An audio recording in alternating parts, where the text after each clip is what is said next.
ભક્તિ છે ને કોઈની છે જ નહીં, જો કરતા આવડે તો. હનુમાનજી મહારાજ બાપુ એક એવું અદ્ભુત પાત્ર રામાયણનું છે ને, અને આજે મહાપુરુષો કહે છે જીવતું જાગતું બાપુ જો અદ્ભુત પાત્ર હોય ને તો આજે હનુમાનજી મહારાજની હાજરી છે એવું મહાપુરુષો કહે છે. હનુમાનજી મહારાજને બાપુ રામદેવજી બાપા, હનુમાનજી મહારાજ, અને હું તો જાહેરમાં બધે કહું છું કે એક મેલડીમાં આ ત્રણ દેવ એવા છે ને કે સવારે નાળિયેર માનો ને બપોરે ભડાકો થાય. હા એવા છે, પણ એની રેણીએ રહેવું પડે બાપુ. બાકી તો અત્યારે શ્રાવણ મહિનો છે ને, અત્યારે ઇનપા નજર કરો ઇનપા હર હર ને હર જ થાય છે. પછી 11 મહિના કોઈ જોતું જ નથી, શંકર ચા પીડ્યા છે. દેખાવની ભક્તિ છે એટલે કહું છું, સીન સપાટાનો ધંધો નથી આ. ખરેખર તો બાપુ અંતરથી હોવું જોઈએ. તમારે શું કરવું છે અંદરથી ઉગે. ચિત્તની શાંતિ, મનની પ્રશંસા, દિલની દાતારી, ગુમડાની રૂજ અને ટાટિયા તાવની ટાટ એટલું માલિકોરથી આવે. આ કોઈ નાની વાત નથી. જોકે લગભગ બધા મારા જાણીતા છે, પણ છતાંય હું મારો પરિચય આપું. હું તો એક ખટારાનો ડ્રાઈવર હતો બાપુ. ખટારાના ડ્રાઈવરને આ ભજન હુજે. તમે ધોકા નહીં ફેરવે, અહીંથી જાજા તો મેં ફેરવા છે, તોય હું અહીં આવ્યો. હજી તમને નક્કી જ નથી થતું. ભજન છે ને બાપુ, મહાપુરુષો એટલા માટે કહે છે કે ભજનના ભરોસે રેજે, અંતે ઈનર હોપશે, અમર બીજક હાથ લાગ્યું એને કાળ કેમ લોપશે. ભજનના ભરોસાની વાત. કોઈ મહાપુરુષ તમને એમ કે આ માર્ગે હાલો એટલે માર્ગે હાલવાની વાત છે, બાકી એના ખીચામાં કાંઈ છે નહીં. તમને આપી દે મુક્તિ મળી જાય. વિશ્વાસ હોય જો બાપુ, તમને ભરોસો હોય. ભક્તિ છે ને, ભક્તિ સુમનથી થાય. સુમન એટલે સુંદર મન હોય, તમારો ભાવ હોય, પ્રેમ હોય. આ આપણે પ્રસાદી હમણાં હજુભાઈ થાળ ગાયો અને કે ભગવાનનો થાળ છે, આપણે ભગવાનને જમાડી. હવે આપણે લુગડાઈ નોત પહેર્યા આવ્યા તેથી આપણી પાસે શું હોય તો આપણે એને જમાડી. પણ એક તમારો મારો ભાવ હોય કે મારા નાથ, અમે ફૂલ નહીં તો ફૂલની પાંખડી તે આપેલું અમે તને ધરાવીશ. બાકી આપણી ભાઈ શું હસ્તી હતી કે આપણે ખવડાવી નહીં ખાય, એનો તો ભાવનો ભૂખ્યો છે. રામ મહાપુરુષો ઘણી બધી વાત કરી છે, પણ કલાકારો ઘણા બધા છે એટલે બહુ સમય નહીં લઉં. એકાદ ભજન કરીને પછી વાણીને વિરામ આપીશ. એક સાખીમાં એવું કહે છે કે જોતા જોતા અમને મળ્યા મહાસાગરના મોતી.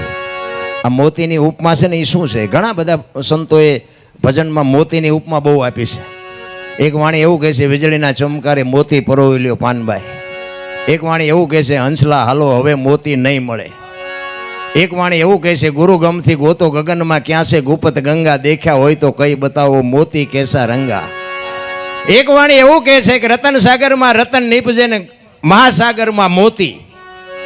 એક વાણી એવું કહે છે કે હંસલા બેઠા માન સરોવર મોતી ચરે, હવા હવા લાખના મોતી છે શું. આની માટે બાપુ માલપા ઉતરવાની જરૂર છે. નકરું માથા હલાવે કાંઈ વળે એવું નથી. રામ ભજન છે ને વિચાર માગે છે. ભજન એમનામ સમજાવાય નહીં, સમજે એવું છે જ નહીં. આ હમણાં ઘનશ્યામભાઈ રામાયણની વાત કરીને મને તો રામાયણમાંથી બહુ પ્રશ્નો ઊભા થાય. રામચંદ્ર પરમાત્મા કે હોનાના હરણિયાને મારવા ગયા હતા અને સીતાજીનું હરણ થયું. હવે અત્યારે હોનાનું હણિયું આવ્યું હોય તો આપણે માની? તમને કેમ લાગે? આપણે જ કહેવી ને કે હોનાના હણિયા જ નહીં હતા હોય તો આપણને ખબર પડે, રામને નહીં પડી હોય. પણ રામાયણ છે ને બાપુ, કંઈક ઊંડું ઉતરો ને તો જ આમાં રામાયણમાં સમજાય એવું છે. એ તમને મને એવી શાન કરે છે કે જે મોહની વાંયે દોડે ને બાપુ એનું ઘરનું વાંયે પતન જ થાય. રામચંદ્ર પરમાત્મા એની વાંયે ન ગયા હોત તો સીતાજીનું હરણ ન થાય. રામાયણ છે જુદી છે, દુનિયાએ ચિત્રી નાખી જુદી. સીતાજીને તમે એમ માનો છો કે રાવણ ઉપાડી શકે એમ? પણ અહીંયા જવાનું જ હતું, કારણ કે આ પ્રોગ્રામ છે ને આખો રામચંદ્ર પરમાત્માએ બનાવેલો જ હતો. આમાં કઈ આપણે જે વિચારી છે ને એવું છે નહીં. રામાયણ છે ને જુદી બાબત છે. એટલે આપણે આખી દુનિયા ભગવાન કહે છે કૃષ્ણ પરમાત્મા ભીલે બાણથી વીંધી નાખ્યા. લો શું કરમ છે? કરમની ગતિ હજી છે ને બાપુ, વાતો બધા કરે છે, ખબર કોઈ નથી. કરમની હજી મને નથી, તમને ખબર હોય તો મારો રામ જાણે. આપણે રામ રામ રામ કરી છે. સીતાજી રામને પરણે આખી જિંદગી મારો દી ન હોઈ ગયો. લ્યો શું સમજવું? કરમની ગતિ છે ને ન્યારી છે. રામ આ ભક્તિ કરે એવડે દુખી છે, એટલે બૂસ મારે એ સુખી છે. એટલે તમારી ને મારી દ્રષ્ટિએ બાકી જે આમાં જે સુખ છે ને બાપુ એમાં ક્યાંય નથી.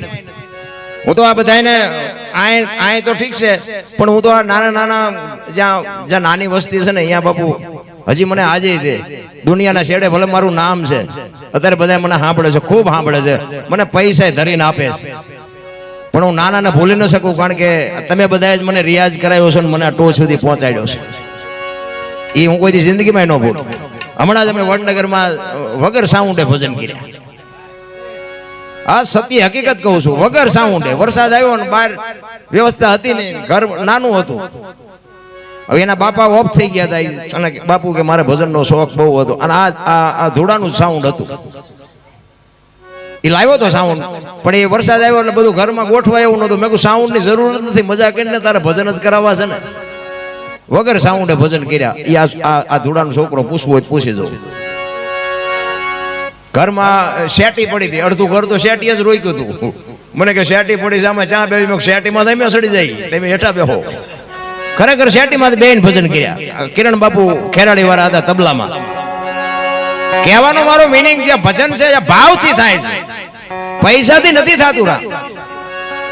પણ ભજનમાં આપણે બેહી છીએ, પણ આપણામાં ભજન નથી બેહતું. મોટી બીમારી છે આપણામાં. જો આ કથા એવું બધે ચારે બાજુ વંચાય છે, એ કથા ખોટી છે એવી મારી વાત નથી, પણ હું એક જ વાત તમને કરું કે રામ કથા વંચાતી હોય તો રામકથામાં શું વાત તો એકની એક જ હોય ને. દશરથ રાજાના 4 દીકરા, રામ વનમાં ગયા, સીતાજી રાવણ લઈ ગયો, રામ અહીંયા ગયા, રામે માર્યા, સીતાજી લઈને આવતો રહ્યો, રાવણ ને માર્યા. મૂળ વાત તો આવડી આજ બીજું કઈ તો શું? આ એકને એક સાંભળ્યું શું કામ છે? અને આ એકને એક સાંભળવું પડે શું કામ? કથામાં આપણે બેઠા જ નથી. કથા સાંભળ્યા પછી બાપુ રામ ને ભરત નો પ્રસંગ આવે અને ભાઈ ભાઈ નો વિખવાદ જો ન મટી જાય, વિચાર કરજો. એક કૌશલ્યામાં અને માં ભગવતી સીતાનો પ્રસંગ આવે અને હાવ વહુના ઝઘડા ન મટે, કથાનો કોઈ મતલબ નથી. કથા એના માટે છે, ભાઈ ભાઈ નો કઈક મેળ કેવો હોય. રામાયણ કે છે કેવા ભાઈઓ હોય, કેવા બાપ હોય, કેવી દીકરી હોય, કેવી માં હોય, કેવી વહુ હોય. તમે જોવો તો ખરા કેટલી બાપુ સરળતા. રામચંદ્ર પરમાત્માને વનવાસ મળ્યો ને, રામે કીધું જ નથી કે મને શું કામ વનવાસ આપો છો, શું મેં ગુનો કર્યો છે, વાત જ નથી કરી. બાપ કે એ કરવાનું જ હોય, એમાં પછી સવાલ જવાબ ન હોય. રામચંદ્ર પરમાત્માએ લક્ષ્મણને કીધું, વનમાંથી આવ્યા પછી લક્ષ્મણને કીધું કે તારા ભાભીને તું મૂકી આવ, સીતાજીને મૂકી આવ. લક્ષ્મણ બોલ્યો જ નથી કે મારા ભાભીનો ગુનો શું છે. મોટા કે નાનાને કરવું પડે, એનું નામ જ રઘુકુળ કહેવાય. અત્યારે છોકરા બાપા કે તમને ન ખબર પડે, એટલે નહોતી ખબર એટલે 100 વીઘા રાખી હતી, તું 10 વીઘાના ઉલાળિયા મીડ્યો કરવા. અરે મારા છોકરાને ગુલામી ન કરવી પડે બાપુ. શું તમે મેં એક મા બાપે આપણા માટે કોથળા કરી નાખ્યા, કોથળા શરીરના. અને ઈ મા બાપ જો રોટલા, હું તો બાપુ ગમે ત્યાં જાઉં ને મારી એક જ ભલામણ છે, હું તો ખરેખર આ બાપની વાંહે આવા કાર્ય કરે ને દીકરાને સલામ કરું છું. વાહ દોસ્ત આવા તો બાપુ કઈક સંસ્કારનો બાપુ માલપા ઉતર્યું હોય તો જ આ હુજરનગર હુજતું નથી કોઈ.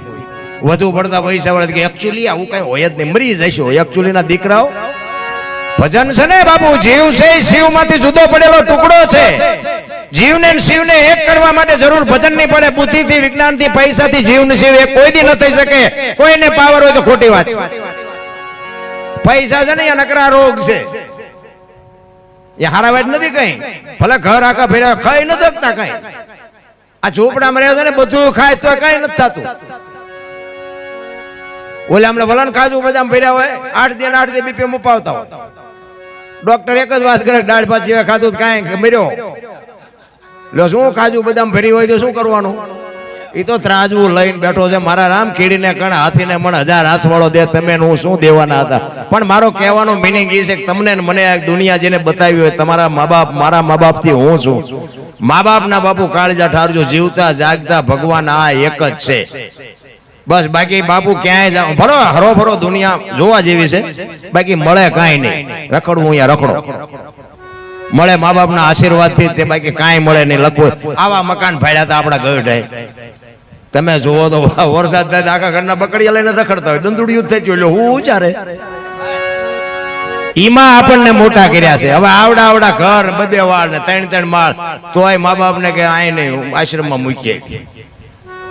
કોઈ દી જિંદગીમાં ગાડું ન હાલે પાટે મારા રામ. એક નાના માણસો હોય ને જો થઈ શકે તો થોડો ઘણો સપોર્ટ કરો, મા બાપની સેવા કરો, વ્યસનથી થોડાક આઘાર્યો, જીવવાની મજા આવશે. ભલા મેં ખટારો આંક્યો ને 20 વર્ષ 22 વર્ષ, મેં મારો દેહ નથી અપડાયો મારા રામ. કોઈ એમ કે દરબારે દારૂ પરમાટી ખાધી હતી, 5 લાખની શરત મારીને આવજો, હું તમને પુરવાર કરી દઈશ. જીવન એવું જીવાય. મારું કુળ કયું, મારું ખાનદાન કયું, મારા મા બાપ કોણ, આનો પાવર ન હોય તો મરી જવાય. ભલા મારા ખાવાની પીવાની બાપુ અત્યારે ક્યાં બાપુ ઘટે છે? કે વાહન મકાન રૂપિયા લોઢા હવામાં ઉડે વગર દોડે, શું ઘટે છે? તો બધા રોવે જ છે જ્યાં જાવ. અમે કઈ નહીં મરો, કઈ ન હોય તો અરે દી ઉઠી ગયો. ભલા મારા એક ભાઈ કે ધાબુ ભરવું છૂટા કૂટી રહ્યા, બીજા ભાઈ જાવ કે ડોબું વિયાણું દો નથી દેતું, બીજા ભાઈ જાવ તો કે છોકરાને પોલીસ વાળા લઈ જાય, જામીન ચડતા નથી, બીજા ભાઈ જાવ કે છોકરાને બહુ વેવાય તેડી ગયા મોકલતા નથી. આપણે તો ખરું આપણે ક્યાં રોવું? આ બધા રોવે જ છે. તો દાસી જીવન રોવે, હે મારા નાથ તે અમને આ મોકલ્યા, તારી આભા ન થાય તો માણસનો અવતાર ફોગટ વ્યો જાય. બાપુ માણસનો અવતાર એટલા માટે જ મળ્યો છે કે હરિનું ભજન કરવા માટે. આમાં જ તમે કંઈક કરી શકો. આ જેટલું દેખાય છે ને આ બધું માણાએ જ બનાવ્યું છે. મકાન કયો કે ગાડીઓ કયો, બંગલા કયો, પ્લેન કયો, જે કયો બધું બનાવ્યું માણાએ. અને માણસ છે ને બુદ્ધિથી બનાવે, અને બુદ્ધિ આપવા વાળો કોણ માથે કેવો હોય છે એન પર કોઈ નજર જ નથી કરતું. અરે જીવન મળ્યું છે મારા રામ, પ્રેમ કરી લ્યો બધાની. અરે ભાવથી, પ્રેમથી, આનંદથી મોજ કરી લ્યો. બધા બુદ્ધિશાળી ન હોય ને બધા રૂપાળા ન હોય ને બધા આવડત વાળા ન હોય, ઠેકડા મારવાની કોઈ જરૂર જ નથી. ભલા માણસ હું તો એમ કહું રાતે 2 વાગે તમારા ઘરે આવો ને તમારી શરીરનું કૂતરું તમને જોઈને જો પૂંછડી ન પટપટાવે મરી જવાય ને કૂતરું નથી ઓળખતો, શું દુનિયા ઓળખે? ભલા માણસ હે જીવન એવું જીવાય. આપણું કૂતરું આપણને ઓળખતું હોય, રાતે આવો તો કૂતરું જાગી તો જાય, પગનો લહરકો થાય તો જાગી તો જાય. એ જાગી લઈએ આમ જો આ તો ઓલો લુકે છે, એને જ્યાં બટકો રોટલો નાખ્યો એ પૂંછડી હલાવે. જાનવરને પ્રેમની જરૂર છે, જરૂર ઈ છે. પણ આપણે મેં કીધું એમ આપણે ભજનમાં જઈએ છીએ, પણ ભજન આપણામાં નથી જતું. એ માથાકૂટ. એક બેન હતા ને બાજુના ગામમાં, કથા બેઠી હતી. એના ઘરવાળાને કે કથા સાંભળો જોવું કે જાને હા સુધી નિરાયત મારે ગયા બેન. હા જે આવ્યા, ઓલો આવ્યો ખેતરથી, ઓલો ઘરવાળો કે કથા સાંભળવા ગઈ હતી કે હા, કે શું બાપુ વાંચતા હતા? કે માણા માણા માણા માણા. એ કે પણ બાપુ હું વાંચતા હતી? તો કે કેટલું બધું રાંધેલું, કેટલા માણા ખાય, મોટા મોટા તપેલા. બોલો કે પણ હું તને પૂછું છું બાપુ હું વાંચતા હતા? એ કે કેટલા માંડવા, કેટલા માંડવા. નજર કરો અહીંયા. એ કે પણ બાપુ હું વાંચતા હતી? કે એટલા બધા માણા થોડું સંભળાય? બહાર બહાર જ રખડી, માલપા જઈ જ નહીં. એમ આપણે બધા બહાર બહાર જ આંટા દઈએ છીએ. બાપુ માલપા ઉતરવાની જરૂર છે.